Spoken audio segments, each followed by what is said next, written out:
Assalamualaikum warahmatullahi wabarakatuh. Alhamdulillahirabbil alamin. Asyhadu alla ilaha illallah wa asyhadu anna Muhammadar Rasulullah. Allahumma shalli ala sayyidina Muhammad wa ala ali sayyidina Muhammad. Amma ba'du. Semoga kita dalam kondisi sehat walafiat, dalam kebaikan dan keberkahan. Masih bersama kami Sukamto Sastro di Mejo Channel dalam bingkai kebaikan, motivasi, informasi. Baik, hari ini coba kita melakukan muhasabah. Kalau misalnya ada sesuatu yang positif, insya Allah bisa digunakan menjadi ajang acuan atau ajang langkah dasar kebaikan. Tetapi seandainya memang ada sesuatu yang kurang berkenan, baik lupakan saja. Banyak di antara kita ingin tahu sebenarnya ada banyak keajaiban dan pertolongan Allah, di mana suatu saat tidak ada pertolongan. Maksudnya gimana?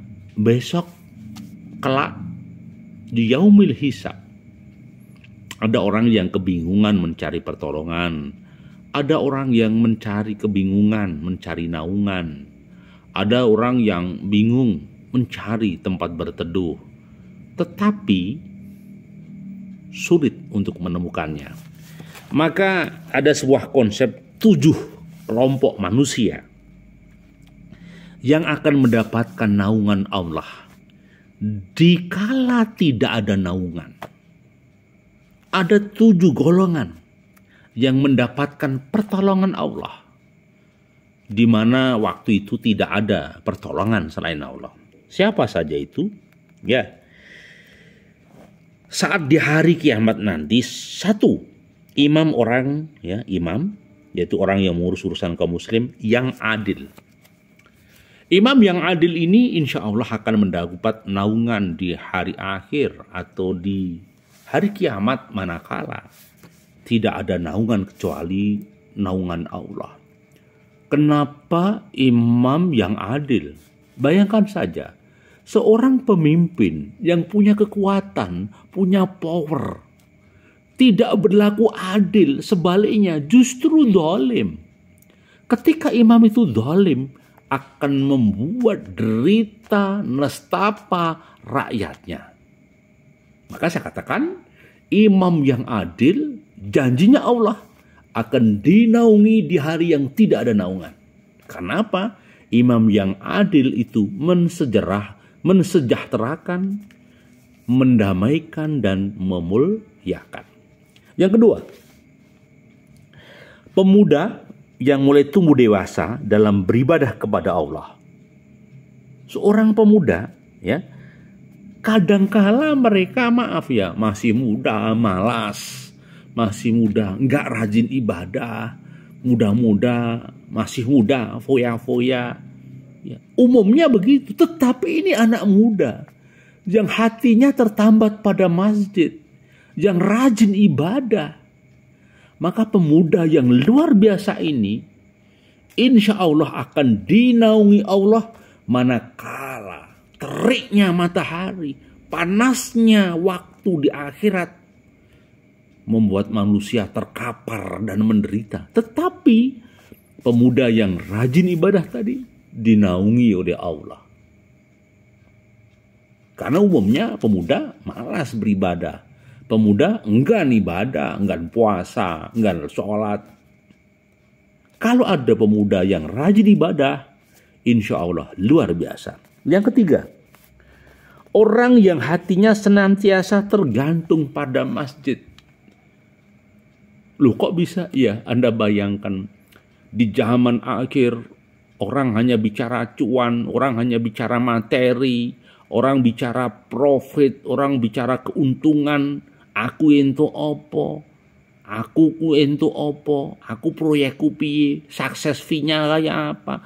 Di otaknya, di benaknya hanya uang, uang, uang. Tetapi ada sekelompok orang di zaman akhir ini hatinya selalu tertambat pada masjid. hatinya selalu tertambat pada ibadah, hidupnya sewaktu-waktu hanya menanti azan dan iqamah, maka ini salah satu orang yang akan mendapatkan pertolongan Allah, mendapatkan naungan Allah di hari akhir. Nah, apakah kita termasuk itu? Semoga saja.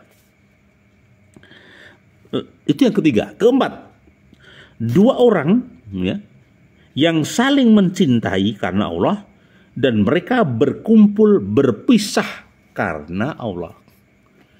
Ini bentuk relationship, ya, relationship. Orang yang bertemu berpisah karena Allah. Orang yang disatukan bukan karena harta, disatukan bukan karena uang, disatukan dalam konsep dakwah, disatukan dalam kebaikan.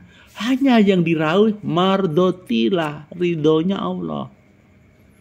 Ya, maka jangan bersepakat karena cuan, jangan bersepakat karena uang, jangan hanya bermufakat karena harta, jangan hanya bermufakat hanya persoalan gaji. Tetapi orang yang disatukan karena ridhonya Allah, dia mendapatkan naungan dari Allah di hari akhir. Ya. Baik, yang kelima, orang yang diajak wanita yang memiliki kedudukan dan kecantikan untuk melakukan perbuatan asusila, ia menjawab, aku takut pada Allah. Sulit kan? Ada pemuda diajak berselingkuh, orangnya cantik, punya kedudukan, orangnya kaya. Pemuda tadi bilang, ya Allah, saya takut sama Allah. Luar biasa. Umumnya itu orang nggak pernah takut Allah. Takut martabatnya hilang, takut ketahuan manusia, takut dianggap tidak baik, takut dianggap tidak soleh. Takutnya itu memandang manusia, bukan memandang karena Allah. Idealnya orang melakukan kebaikan ya karena Allah. Dan orang yang takut berbuat maksiat dosa ya karena takutnya pada Allah. Orang yang demikian tadi insya Allah mendapatkan naungan Allah besok di hari akhir, di hari kiamat. Hanya persoalannya mau atau mau atau tidak mau, begitu. Baik, yang keenam, orang yang mendapatkan naungan di hari kiamat, yang keenam adalah orang yang bersedekah secara secara rahasia hingga tangan kanannya tidak mengetahui apa yang diberikan oleh tangan kirinya.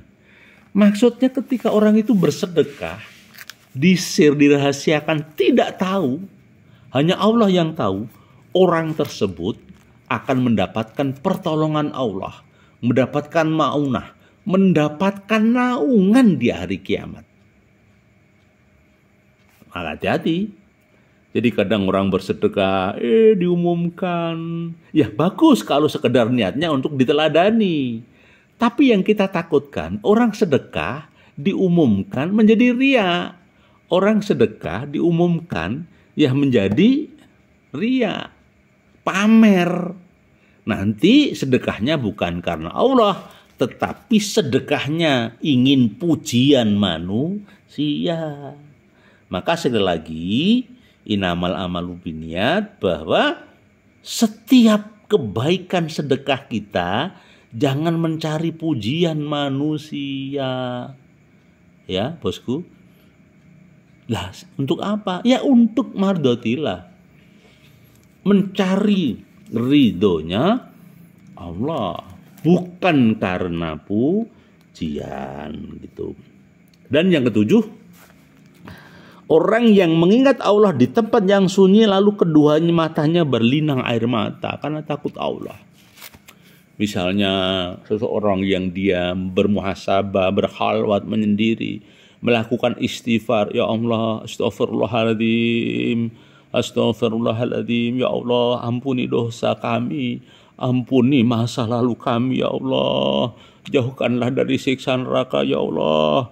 Kami dulu orang pemuda yang nakal, ya Allah. kami mohon jalankan ya Allah, ampuni dosa kami ya Allah, sampai orang tersebut meneteskan air mata, maka janjinya Allah adalah akan memberi naungan orang yang tadi. Orang yang dibalik kesunyian, dibalik kesendirian, dia menangis meratapi dosanya dan mohon ampun kepada Allah. Itu.